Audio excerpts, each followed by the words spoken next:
Welcome to the class. स्वागत है आप सभी का। तो आज की क्लास में हम बात करेंगे ब्लूम टेक्सोनोमी के बारे में। ब्लूम टेक्सोनोमी काफ़ी ज़्यादा इंपॉर्टेंट पार्ट है टीचिंग एप्टीट्यूड का। यूनिट 1 जो हमारी है जिसमें टीचिंग एप्टीट्यूड है, टीचिंग एप्टीट्यूड का सबसे मोस्ट इंपॉर्टेंट पार्ट ये है ब्लूम टेक्सोनोमी, जो कि हर बार एग्जाम में पूछा जाता है। इससे जुड़े कई फैक्ट्स है जो पूछे जाते हैं और आपको काफ़ी ज़्यादा हेल्प भी करती है ब्लूम टेक्सोनोमी। टीचिंग एक वर्गीकरण है, क्लासिफिकेशन है, जहाँ पे हमें टीचिंग में हेल्प मिलती है इस चीज़ से। इस थ्योरी से टीचिंग एप्टीट्यूड पे हमारा इफेक्ट करता है। काफी ज्यादा इंपॉर्टेंट टॉपिक है ये, तो इस वीडियो में हम पूरा कवर करेंगे। तो चैनल को सब्सक्राइब कर लीजिएगा, वीडियो को एंड तक देखिएगा। ब्लूम टेक्सोनोमी जो पूरा टॉपिक है इस वीडियो में पूरा कवर हो जाएगा।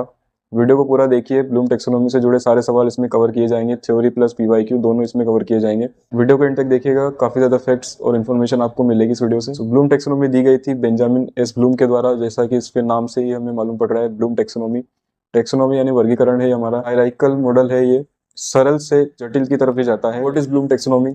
सो Bloom taxonomy is a classification system, एक वर्गीकरण सिस्टम है जो एजुकेशनल लर्निंग ऑब्जेक्टिव, हमारे उद्देश्यों को तय करता है।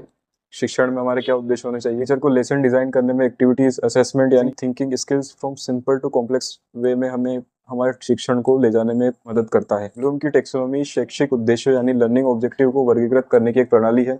यह शिक्षकों को पाठ योजना, शिक्षण गतिविधियां और मूल्यांकन बनाने में मदद करती है। एक थ्योरी है, इसके अकॉर्डिंग हम हमारा मूल्यांकन, गतिविधियां, शिक्षण योजना, जिसमें सोचने के स्तर सरल से जटिल क्रम की तरफ होते हैं, क्योंकि हम सीधे जटिल पे नहीं जा सकते। अकॉर्डिंग टू ब्लूम टेक्सोनोमी पहले हमें सरल पे जाना पड़ेगा, उसके बाद थोड़ा कठिन, फिर थोड़ा कठिन, ऐसे में जटिलता बढ़ती जाती है इसके, जैसे जैसे इसके लेवल बढ़ते जाते हैं। Bloom taxonomy is hierarchical classification of learning objective used to promote higher order thinking. हमारी उच्च स्तरीय क्षमता को, सोच को बढ़ावा देता है ये टेक्सोनोमी। ब्लूम की टेक्सोनोमी सीखने के उद्देश्य पदार्थ से जटिलता की तरफ हमेशा ये जाते हैं। इसके द्वारा ब्लूम टेक्सोनोमी दी गई थी बेंजामिन एस ब्लूम के द्वारा। ये ब्लूम टेक्सोनोमी दी गई थी 1956 में दी गई थी। बेंजामिन ब्लूम कौन थे? अमेरिकन एजुकेशनल साइकोलॉजिस्ट थे। शिक्षा के क्षेत्र में इनका काफी ज्यादा योगदान रहा है। इनिशियली इन्होंने कॉग्निटिव डोमेन यानी संज्ञानात्मक सोच, यानी जो मस्तिष्क से जुड़ी हुई है, हमारी बुद्धि, सोच, इन चीजों को प्रभावित करती है, उससे जुड़े हुए क्षेत्र पे इन्होंने फोकस किया था। कॉग्निटिव डोमेन इसमें काफी ज्यादा महत्वपूर्ण है, इंपॉर्टेंट है, तो ये हमें अच्छी तरह से समझना है। ब्लूम टेक्सोनोमी में 3 के डोमेन होते हैं। फर्स्ट हमारा जो डोमेन होता है कॉग्निटिव डोमेन होता है, जो कि नॉलेज थिंकिंग को इफेक्ट करता है, यानी ज्ञान और सोच को हमारे प्रभावित करता है, उसके अंतर्गत ही आता है।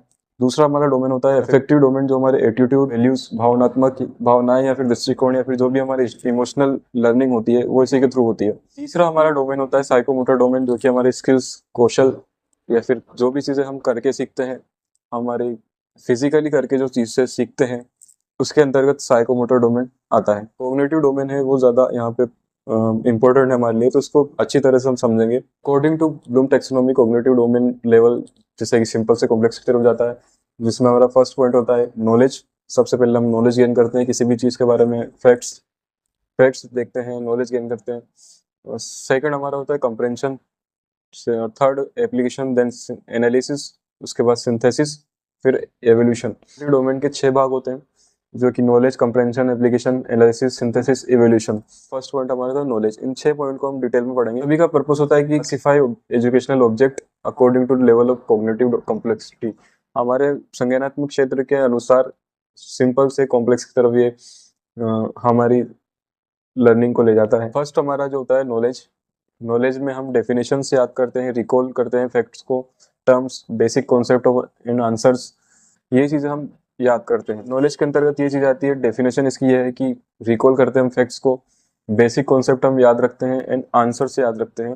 सो जो रटने वाली चीज़ होती है, रोट लर्निंग होती है, वो इसके अंतर्गत आती है। हमें मेमोराइज करनी होती है चीज़ें। Remembering information without necessary understanding, इसमें हमें समझना नहीं होता है, चीज़ों को ज़्यादा समझना नहीं होता है, जैसी है वैसे ही हमें याद करनी होती है, इन चीज़ों को रटना होता है, मेमोराइज करना होता है। फैक्ट्स एंड बेसिक इन्फॉर्मेशन, हमें इसका रोल क्या होता है, फायदे क्या होते हैं हमें जब भी हमें फैक्ट्स की ज़रूरत होती है, फिर बेसिक इन्फॉर्मेशन की ज़रूरत होती है, तो नॉलेज जो कि हमारे फैक्ट्स को स्टोर करके रखता है कॉग्निटिव लेवल पर, तब ये हमें हेल्प करता है। मेमोराइज, रिकॉल यहाँ से कर सकते हैं हम, तारीखें होगी या फिर कोई भी फैक्ट हो गया।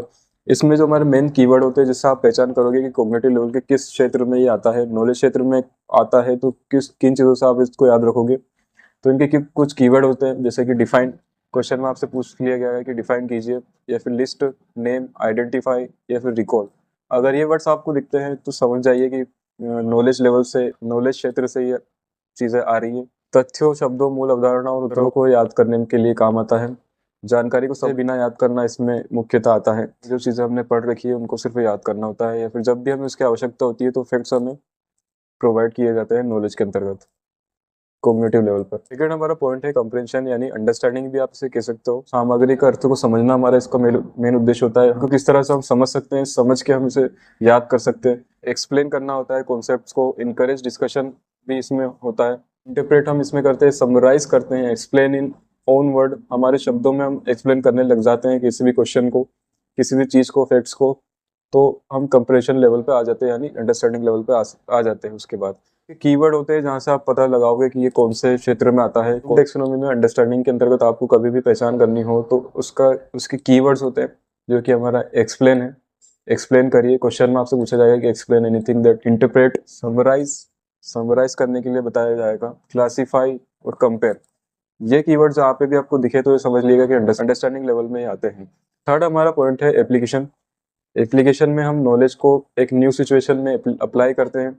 नए परिस्थितियों में ज्ञान का प्रयोग करके, उसे समझकर, फैक्ट्स को लेकर कुछ नया हम अप्लाई करते हैं सिचुएशन पर। प्रॉब्लम सॉल्व की जाती है, कॉन्सेप्ट को इम्प्लीमेंट किया जाता है। फॉर्मूला का यूज मैथ्स में जब करते हैं तो एप्लीकेशन लेवल पर आता है। Apply grammar rules in writing में जब हम ग्रामर रूल्स अप्लाई करते हैं तो वो एप्लीकेशन के अंतर्गत आता है। समस्याओं का सामना करते हैं और अभ्यास शुरू कर देते हैं खुद के लेवल पर। फोर्थ पॉइंट हमारा है एनालिसिस। इसमें हम breaking material into parts and understanding relationship, यानी हम हमारे जो फैक्ट्स हैं, हमारी अंडरस्टैंडिंग, उनको अलग अलग पार्ट्स में ब्रेक करते हैं और समझते हैं। एग्जामिन करना होता है, ऑर्गेनाइज, डिफ्रेंशिएट करते हैं हम फैक्ट्स को, इंफॉर्मेशन को और अंडरस्टैंडिंग को। Encourage questioning and exploration analysis के द्वारा। इसमें लर्निंग होती है, कंपेयर होता है, क्लासीफाई होता है, आइडेंटिफाई होता है। मोटिव्स में हमें जानने को मिलते हैं। स्टोरी दी जाएगी और बताया जाएगा कि उस स्टोरी से ये स्टोरी किस तरह से डिफरेंट है, इसको एनालिसिस कीजिए। इस तरह से टू डिफरेंट थ्योरी है, ये अलग कैसे है। एनालाइज के लिए आपसे पूछा जाएगा, डिफ्रेंशिएट किया जाएगा, कंपेयर किया जाएगा, कैटेगराइज किया जाएगा और एग्जामिन किया जाएगा। ये चीज़ें इसमें पूछी जाएगी आपसे। सिंथेसिस में हम सब जो हमने ब्रेक किए थे पार्ट्स, एनालिसिस में जो पार्ट्स ब्रेक किए थे उनको कंबाइन करके एक न्यू थिंग्स, नई चीज़ हम डेवलप करेंगे, क्रिएट करेंगे। क्रिएटिविटी इसमें हमारी बनती है डिज़ाइनिंग, प्रोड्यूसिंग। कुछ नया हम प्रोड्यूस करेंगे, पुराने फैक्ट्स, इंफॉर्मेशन, अंडरस्टैंडिंग, फॉर्मूलाज को अप्लाई करके कुछ नई चीज़ हम बनाएंगे। वर्क ऑन क्रिएटिव टास्क इसमें हमें दिए जाते हैं। स्टूडेंट इसमें क्रिएट करना सीखता है, डिज़ाइन करना सीखता है, प्लान करना सीखता है। Right an essay, design and new experiment, इस तरह की चीज़ें हमें इसमें सिंथेसिस में करनी होती है। Create, design, compose, plan, formulate, ये इसके मुख्य कीवर्ड है सिंथेसिस के। इवोल्यूशन हमारा लास्ट पॉइंट है। नॉलेज में हम फैक्ट से याद रख लेते हैं। कंप्रेंशन यानी अंडरस्टैंडिंग में जब हम अंडरस्टैंड कर लेते हैं चीज़ें, एप्लीकेशन में अप्लाई करते हैं, एनालिसिस में उसको टुकड़ों में तोड़ते हैं, फिर सिंथेसिस में उनको जोड़ के कुछ नई चीज़ बनाते हैं, एंड में हम इवोल्यूशन करते हैं उस चीज़ का। हम मानदंडों के आधार पर मूल्यांकन करना सीखते हैं। गुणवत्ता, प्रभावशीलता और मूल्य का आकलन करते हैं, मानक तय करते हैं, क्राइटेरिया तय करते हैं, हम स्टैंडर्ड सेट करते हैं, गाइड करते हैं, एवोल्यूशन करते हैं। क्रिटिकल थिंकिंग हमारी इसमें डेवलप हो जाती है। क्रिटिक, जस्टिफाई, एसेस करना हम सीख जाते हैं। आलोचना करना सीख जाते हैं। न्याय संगत ठहराना सीख जाते हैं कि क्या सही है क्या गलत है। लेवल तक आने के बाद हम आलोचना करना सीख जाते हैं, न्याय संगत ठहराना सीख जाते हैं कि हमारे लिए क्या सही है। इन सब चीज़ों को करने के बाद क्या सही है क्या गलत है, ये हमारी थिंकिंग हमारी डेवलप हो जाती है कॉग्निटिव लेवल पर। किसी भी प्रोडक्ट की इफेक्टिवनेस को हम जज करने लग जाते हैं, क्रिटिक करने लग जाते हैं। क्रिटिक एंड आर्ग्यूमेंट में हम हमारा जजमेंट देने लग जाते हैं। इवेल्युएट, जज, जस्टिफाई, अप्रेज, एसेस, इनको याद करना थोड़ा इजी रहेगा क्योंकि इवेल्यूशन, इवेल्युएट, जज, जस्टिफाई, अप्रेज, एसेस, यहाँ से भी कई बार क्वेश्चन बने हैं, क्वेश्चन पूछे गए हैं। क्विक रिवीजन कर लेते हैं हम। लेवल हमारा है नॉलेज, जो कि रिमेंबर, याद करने पर फोकस करता है, जिसके कीवर्ड होते हैं डिफाइंड या डिफाइन, लिस्ट। कंप्रेंशन, जो कि अंडरस्टैंड भी बोल सकते हैं इसको, समझने में हमारे काम आता है, समझते हैं यहाँ पे चीज़ हम। एक्सप्लेन, समराइज, एप्लीकेशन यानी अप्लाई भी बोल सकते हैं हम इसे, यूज़ करते हैं, सॉल्व करते हैं चीज़ें। मैथ्स के फॉर्मूलाज हो गए, ग्रामर हो गई हमारी। एनालिसिस यानी एनालाइज करते हैं, विश्लेषण करते हैं, कंपेयर करते हैं, कैटेगराइज करते हैं चीज़ों को। सिंथेसिस में क्रिएट करते हैं, सिंथेसिस यानी क्रिएट भी कर सकते हैं हमें, निर्माण करते हैं यानी डिज़ाइन, फॉर्मुलेट, ये चीज़ें हमारी सिंथेसिस के अंतर्गत आती है। लास्ट हमारा पॉइंट होता है एवोल्यूशन, जहाँ पर हम चीज़ों को जज करने लग जाते हैं, एक कॉग्निटिव लेवल पर इतनी हमारी क्षमता डेवलप हो जाती है कि हम चीज़ों को जज कर सकते हैं, मूल्यांकन कर सकते हैं, इवेल्यूट कर सकते हैं, जस्टिफाई कर सकते हैं। अब बात करते हैं, इस ब्लूम टेक्सोनॉमी को रिवाइज किया गया था 2001 में, एंडरसन एंड क्रेथवॉल द्वारा इसको रिवाइज किया गया था। की चेंजेस इसमें जो किए गए थे, इसे नाउन से वर्ब में कन्वर्ट किया गया था। क्रेट को टॉप पे पहुंचाया गया था, जहाँ पे हमारा मूल्यांकन था वहाँ पे क्रेट को टॉप पे पहुंचाया गया था, यानी लास्ट में जो हमारा मैक्सिमम हाईएस्ट जो होता था वो मूल्यांकन होता था, इवोल्यूशन होता था, उसे बदलकर क्रेट को हाईएस्ट लेवल पर रखा गया था। रिवाइज ब्लूम टेक्सोनॉमी में सबसे नीचे जो होता है वो रिमेंबर होता है। पुरानी वाली जो टेक्सोनॉमी में उसमें नॉलेज को नीचे रखा गया था, नॉलेज की जगह रिमेंबर कर दिया गया है, जो कि हमने पहले भी बात करी है कि नाउन को वर्ब में कन्वर्ट कर दिया गया है। बेसिकली अगर इसमें डिफ्रेंशिएट किया जाए तो नाउन को वर्ब में कन्वर्ट किया गया है और सिंथेसिस को क्रेट कर दिया गया है। क्रेट को टॉप पर रखा गया है, इसमें मूल्यांकन को नीचे रखा गया है। एक्चुअली मूल्यांकन भी नहीं, उसको अलग नाम दिया गया है, सिंथेसिस कहा गया है मूल्यांकन को, और उसे टॉप लेवल से हटाकर नीचे कर दिया गया है और क्रेट को सर्वप्रथम रखा गया है। फर्स्ट हमारा पॉइंट होता है जो कि रिमेंबर होता है। रिमेंबर में हम तथ्यों को, जानकारी को याद करते हैं, डेफिनेशन, फैक्ट्स एंड टर्म्स को याद रखते हैं। इसके कीवर्ड होते हैं डिफाइन, लिस्ट, नेम, आइडेंटिफाई। जैसे कि भारत की राजधानी बताइए, तो इसमें आपको फैक्ट है कि दिल्ली हमारी राजधानी है, भारत की राजधानी दिल्ली है। सो ये फैक्ट है, इसको सिर्फ रटना होता है, आपको याद करना होता है, तो ये रिमेंबर के अंतर्गत आता है। अंडरस्टैंड लेवल में एक्सप्लेन करना होता है, जानकारी को समझना और समझाना होता है। एक्सप्लेन कीजिए, समराइज कीजिए, डिस्क्राइब कीजिए। एक्सप्लेन फोटोसिंथेसिस या कोई भी क्वेश्चन हो सकता है, उसको एक्सप्लेन करने के लिए हमें बताया जा सकता है या हमसे पूछा जा सकता है कि आप इस चीज़ को एक्सप्लेन कीजिए, तो ये अंडरस्टैंड लेवल पर आता है। थर्ड हमारा पॉइंट होता है apply, use knowledge in real situation. ज्ञान का प्रयोग हमें सही जो हमारी सिचुएशन इवॉल्व होती है, उन सिचुएशन में हम चीज़ों को अप्लाई करके, हमारे जो भी नॉलेज होता है उसको अप्लाई करके किस तरह से चीज़ों को सॉल्व कर सकते हैं। सो कीवर्ड इसके होते हैं use, solve, demonstrate. Maths problem हो गई या फिर कुछ भी हमारी जो प्रॉब्लम्स होती है उसको सॉल्व करने के लिए हमें पूछा जाएगा, कीवर्ड से आप इसकी पहचान कर सकते हो। पॉइंट है एनालाइज। एनालाइज में जानकारी का विश्लेषण करना होता है, इनटू पार्ट्स। एनालाइज में चीज़ों को पार्ट्स में हम डिवाइड करेंगे, उनको समझेंगे, तो हमें टुकड़ों में हम उस चीज़ों को तोड़ेंगे। इसके कीवर्ड होते हैं कंपेयर, डिफरेंशिएट, एनालाइज। कंपेयर करने के लिए कहा जाएगा, डिफरेंशिएट करने के लिए कहा जाएगा, एनालाइज करने के लिए कहा जाएगा। एनालाइज के अंतर्गत इवेल्युएट 1956 वाली जो ओरिजिनल टेक्सोनॉमी थी उसमें टॉप लेवल पर होता है, पर रिवाइज टेक्सोनॉमी में उसे नीचे कर दिया गया है और क्रेट को सबसे ऊपर टॉप पर रखा गया है। तो इवेल्युएट में हम मूल्यांकन करते हैं। हाँ, ऑलमोस्ट सबका मीनिंग सेम ही रहता है, बस क्रेट और इवेल्युएट में ऊपर नीचे हो गया है। सो सिंथेसिस को ऊपर रखा गया है, जिसे क्रेट का नाम दिया गया है रिवर्स टेक्सोनॉमी में, और एवोल्यूशन को एवोल्यूट बता के नीचे कर दिया गया है, क्रेट वाले लेवल पर इसे रखा गया है। जस्टिफाई, क्रिटिसाइज, एवोल्यूट, ये इसके मेन कीवर्ड होते हैं। इसमें हम निर्णय की आलोचना करना सीख जाते हैं। जो टॉप लेवल होता है क्रेट, जहाँ पे हम कुछ नया क्रिएटिव करते हैं, कुछ नया प्रोड्यूस करते हैं, ओरिजिनल कुछ हमारा बनाते हैं, नया विचार या फिर कुछ भी रचना हमारी हो सकती है। इसमें होते हैं डिजाइन, क्रिएट, डेवलप, कुछ भी ऐसा जो आपको नया बनाने के लिए कहा जाए, सो क्रिएट में आता है ब्लूम टेक्सोनॉमी के 6 पॉइंट में। सबसे पहले remember, understand, apply, analyse, evaluate, create हमारा सबसे टॉप लेवल पर आता है।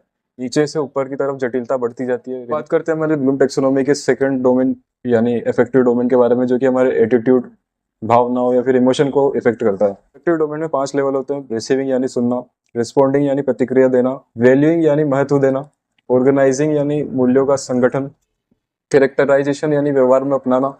ये अफेक्टिव डोमेन के लेवल्स होते हैं, जो कि हायरार्किकल मॉडल होता है। इसमें भी सरल से जटिल की तरफ ही जाते हैं। भावनाएं होती है, हमारा एटीट्यूड होता है, वो इसमें इसके अंतर्गत आता है, अफेक्टिव डोमेन के अंतर्गत आता है ब्लूम टेक्सोनॉमी का। साइकोमोटर डोमेन हमारा जो होता है ब्लूम टेक्सोनॉमी का थर्ड डोमेन होता है, जो कि स्किल्स को प्रदर्शित करता है। फिजिकल स्किल्स पे इसका फोकस होता है, मोटर एक्टिविटीज होती है। एग्जाम्पल के लिए राइटिंग, टाइपिंग, या फिर जब भी हम कोई टाइपिंग सीखते हैं, हिंदी इंग्लिश टाइपिंग सीखते हैं, तो हमारा साइकोमोटर डोमेन एक्टिव होता है टाइपिंग करने में, क्योंकि हम चीज़ करके सीखते हैं तो वो हमें ज़्यादा देर तक याद रहती है। मोटर एक्टिविटी होती है हमारी प्रयोगशाला में कार्य करना है, या फिर कोई भी लैब में कार्य करना है, फिर कोई भी जो हमारा साइकोमोटर डोमेन यानी स्किल से जुड़ा हुआ कार्य होता है, उसके अंतर्गत आता है। टेक्सोनॉमी के इंपॉर्टेंस के बारे में हम जान लेते हैं। लेसन प्लानिंग में हमारी मदद करता है, क्रिटिकल थिंकिंग को इम्प्रूव करता है, टीचिंग और असेसमेंट को अलाइन करता है, सभी तरह की जो सीबीएसई, आईसीएसई, एनईपी 2020 इन सभी में कार्य करता है। काफ़ी ज़्यादा हमें फायदे होते हैं। क्लियर लर्निंग ऑब्जेक्टिव हमारे सामने होते हैं। स्टूडेंट सेंटर्ड लर्निंग इसके द्वारा की जाती है। हायर थिंकिंग को ये प्रमोट करता है। कुछ फैक्ट्स के बारे में बात कर लें जो कि एग्जाम में अक्सर पूछे जाते हैं। 1956 में ब्लूम टेक्सोनॉमी आई थी, बेंजामिन ब्लू द्वारा दी गई थी। रिवाइज किया गया था इसे 2001 में एंडरसन एंड कैथोल द्वारा। मोस्ट यूज्ड और इंपॉर्टेंट डोमेन इसका होता है कॉग्निटिव डोमेन, यानी हमारा संज्ञानात्मक डोमेन जो हमारी बुद्धि, हमारी बौद्धिक क्षमता प्रदर्शित करता है। क्वेश्चन पेपर डिजाइन करने में इसका उपयोग किया जाता है। ये था हमारा ब्लूम टेक्सोनॉमी से जुड़े हुए कई फैक्ट्स हमने कॉन्सेप्ट और फैक्ट्स इसमें कवर किए हैं। ब्लूम टेक्सोनॉमी टीचिंग एप्टीट्यूड का काफी इंपॉर्टेंट पार्ट है।